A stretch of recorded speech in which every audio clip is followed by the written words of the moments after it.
For OT security, as in any other discipline in cyber, good risk management process is key, combined with a good hygiene and baseline minimum security practices. Welcome to CyberOXTales, the podcast where cybersecurity scenarios meet reality. In each episode, we'll sit together with the top cyber pros to dissect major security incidents, giving you actionable insights and practical advice to fuel your playbooks and success. Ready? Let's go.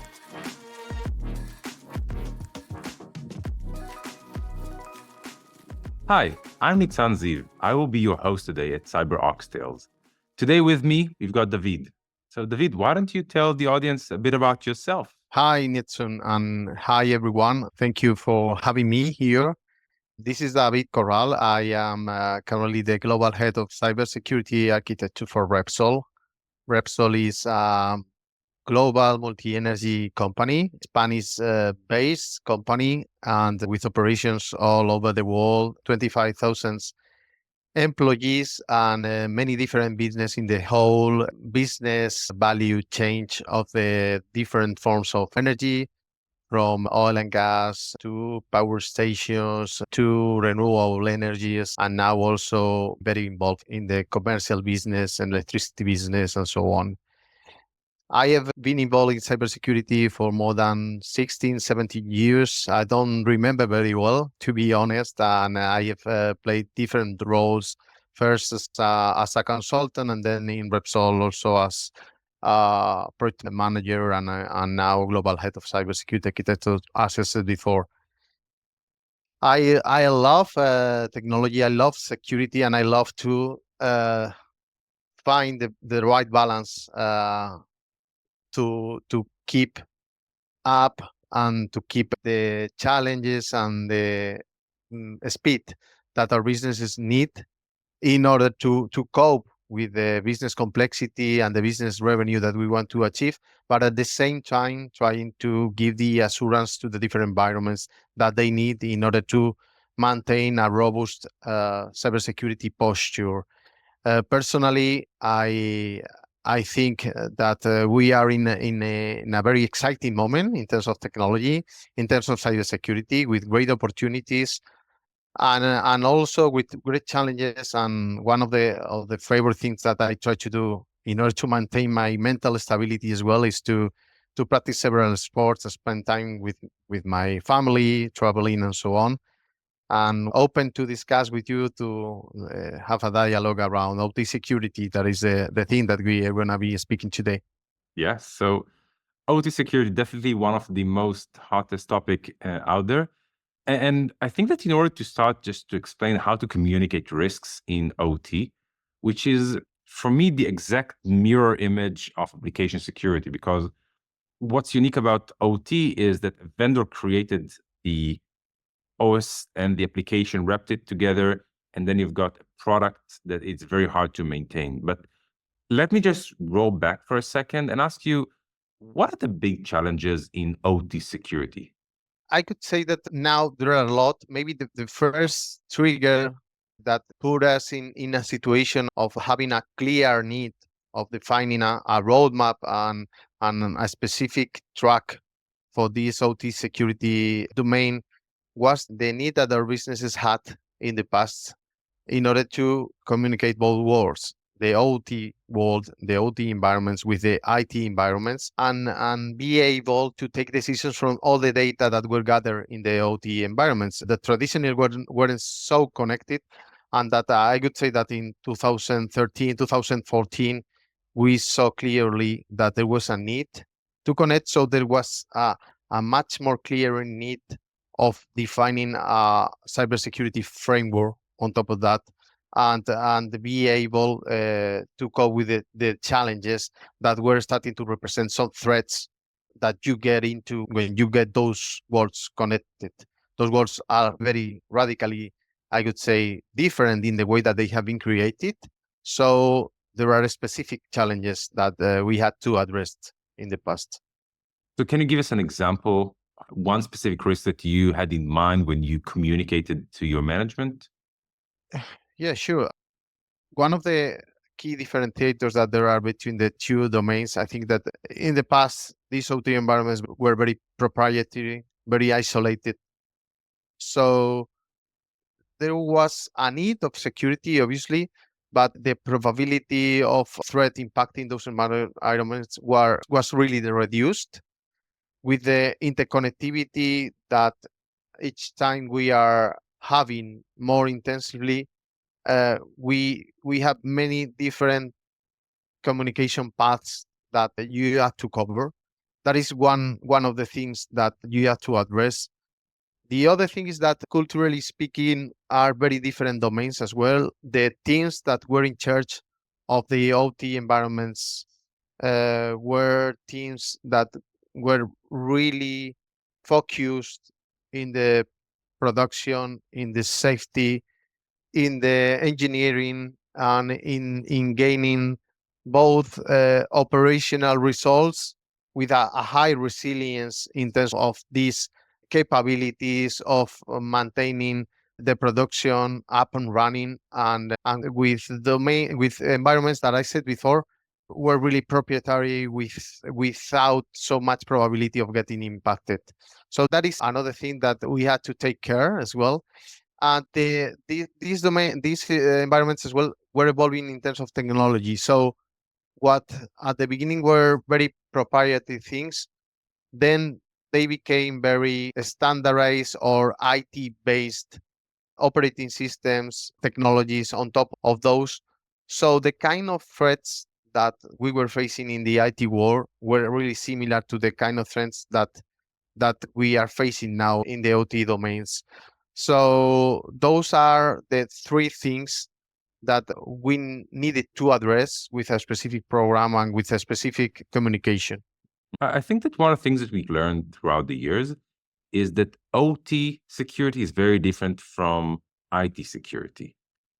I'll start with a simple question. How did you learn to speak the language of OT? Meaning most security executives are coming from IT security, they understand the language, but OT language is a bit different. It's more of production. It's more of assets that have a meaningful impact if they go down. How did you even connect to that? Yes, I think that the first thing is to understand very well their needs. They are the ones that know those processes that are embedded on top of those specific systems. These systems are the ones that produce the money at the end, produce the business. You also have to leverage some levers that you could have in order to embed that cybersecurity culture. For example, in these industrial complexes, there is a very strong culture around safety, because safety is the first priority for each and every of our industrial complexes. So safety and cybersecurity have many different points of contact, as we say. It's a similar mindset, and you can leverage that in order to embed that awareness in cybersecurity, to start thinking with them on how to secure those different systems that they have very isolated in the beginning and that now are very connected and very much exposed than in the beginning.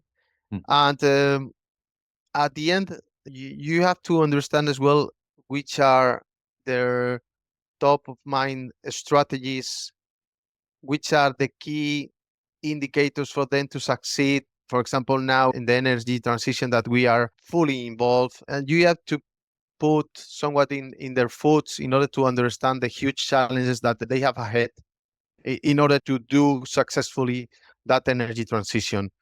That is one thing I could say. Another thing that I can say is that you have to master somewhat their environments.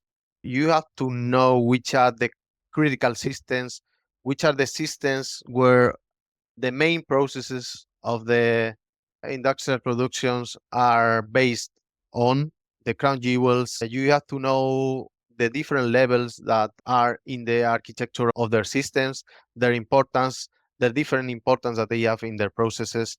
You also, I think that you have to understand which is their CapEx and OpEx processes, because sometimes they are a little bit different from the ones that we handle in the IT world. Another very important piece is to work with the OT vendors. I think that they are a full, completely different spectrum from the vendors that we are used in the IT security world. You have to understand That the is actually context. a Yeah, great sure. topic. If you don't mind, double click for the second. What's the difference in terms of cyber between IT vendors and OT vendors? Do they think the same, or is it like a completely different focus for them? I think that they are understanding very well the transition that they have to adopt in order to adapt to the new cybersecurity threats that they are exposed to. But it's true that there, because of the nature and the way that OT systems were designed maybe 30, 40 years ago, and because they they are systems that are expected to live a long time because of the difficulty of making change management in this kind of environments and so on. There is a lot of legacy systems that maybe are not secure by design. I think that they have understood that very well. I think that they are transitioning to that new approach. But it is true that in the meanwhile, we have situations where we have a lot of different systems from these vendors that need to be remediated somewhat in order to cope with the complexity of the threats that they are facing right now. What I would expect from these vendors is very strong programs of security by default, security by design, that they could somewhat be open to change some configurations in the system that could make them more secure, although we would not be changing them each and every day, but we can do things in order to make them more secure with little changes of configuration. Of course, that it's very important, the resilience in these domains. So they have been very well tested by them, but they have to put the resources there. I would say that I expect that from these vendors. And also, I expect to have a more complete offering in terms of cybersecurity that it's also is something that they are also understanding and that they are putting into the market. The other thing that I would say that I expect is openness to functionalities and to IT vendors, IT security vendors that are already there and that can implement a lot of different security features on top of the OT systems that we already have. Of course, with the due diligence needed, with the testing that this kind of system need. But I think that there are great progress in the IT security world by the vendors of IT security that could be leveraged by the OT environments, and both vendors from OT and IT have to collaborate in order to create the best ecosystem possible. Okay. One thing that I'm sure that our audience right now are wondering, right now we are in a place that you already have security for OT, but take me to the moment that you had to go to your managers and start to explain to them, guys, we need to invest in this new field at the time that is doing OT security, and I will need the following resources. How did you prepare for such a conversation on a completely brand new topic that they didn't know about before? Yes. Remember, that was like just at the time, or maybe even pre the Black Energy event in Ukraine, which made the entire industry more with higher awareness. So was it before that when you started this conversation? How did it go? Yes. I think that there were different drivers. First one was that we have, I would say, a pretty established a process of secure by design. So when they started engaging these new architectures in order to connect both OT and IT in a much more scale up way, we get involved and we explain which were the standards in order to build that architecture, which were the minimum controls that this architecture needed, which were the process that we have to take into account in order to put those new architectures in place. That was one thing that helped us a lot in order to develop the first framework that we built. Another thing that we did, and it was after that, is that we built an approach that was based on a risk assessment perspective. So what we did is to go with the main assets that we had in the moment all over the world, and we did a very good assessment with the main stakeholders of each asset in order to understand which was the security posture of those assets, and involving the teams that were in charge of those OT assets in that moment. So that was a way of showing uh, confidence, collaboration, and trust to the management in order to build the program.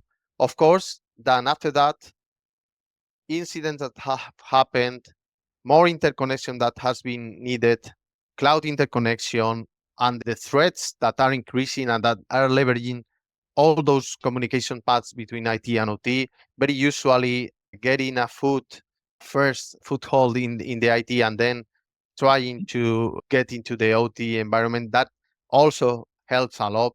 Regulation is another thing that helps us to explain the important or the relevancy of this topic. I would say that two things: secure by design process that we have, and especially a risk-based approach, starting with the most important assets and getting involved the teams that were in charge of those OT systems in those assets was really important to build the program. Okay, so I took you back in time. Now let's go forward in time. So we know how OT security, or kind of know how OT security looks today.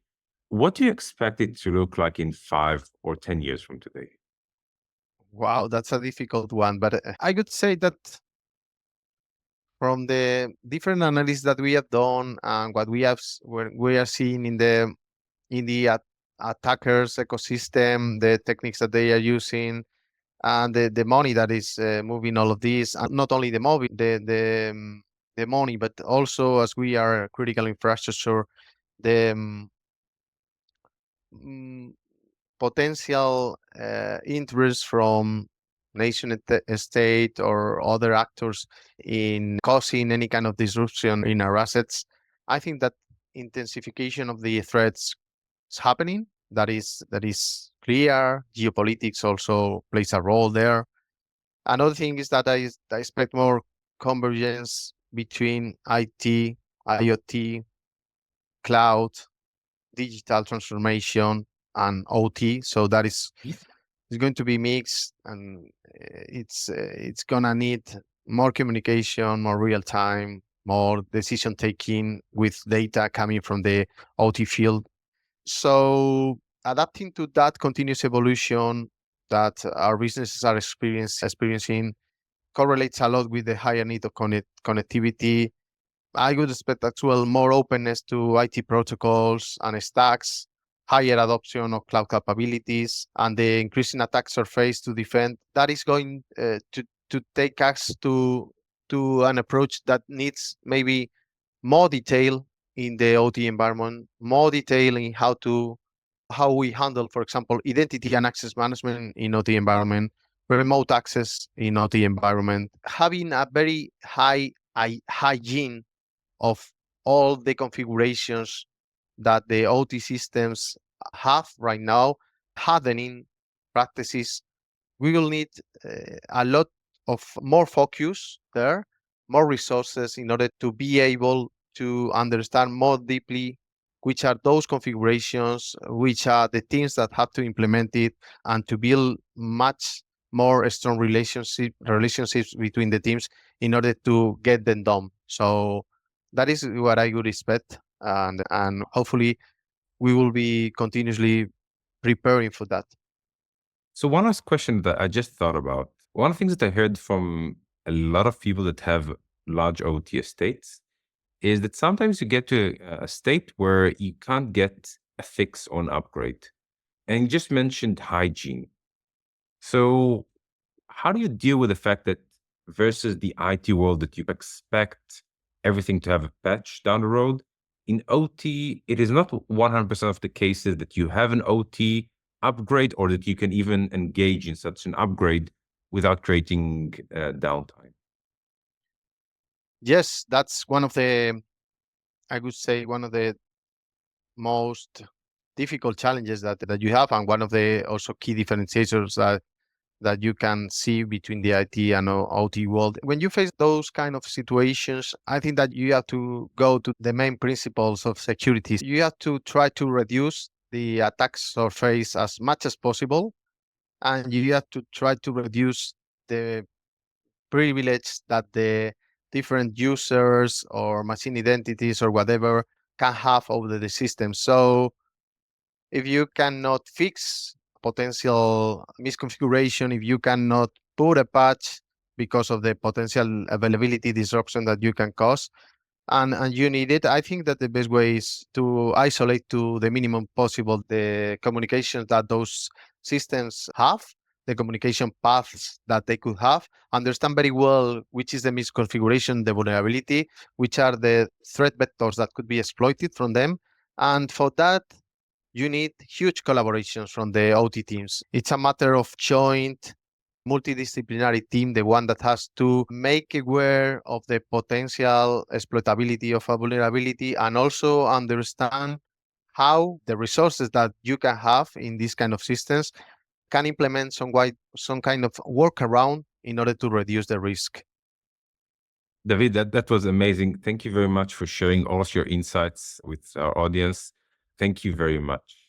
Thanks for inviting me, and hope that I could have given a good view of the challenges that we have in this world, and hope to share any other site in the future. Thanks. That's a wrap on another episode of CyberOXTales. If you enjoyed today's episode, don't forget to subscribe, leave a review, and share it with your peers. Visit us at ox.security/podcast to access all episodes and exclusive content, or wherever you listen to your favorite podcasts.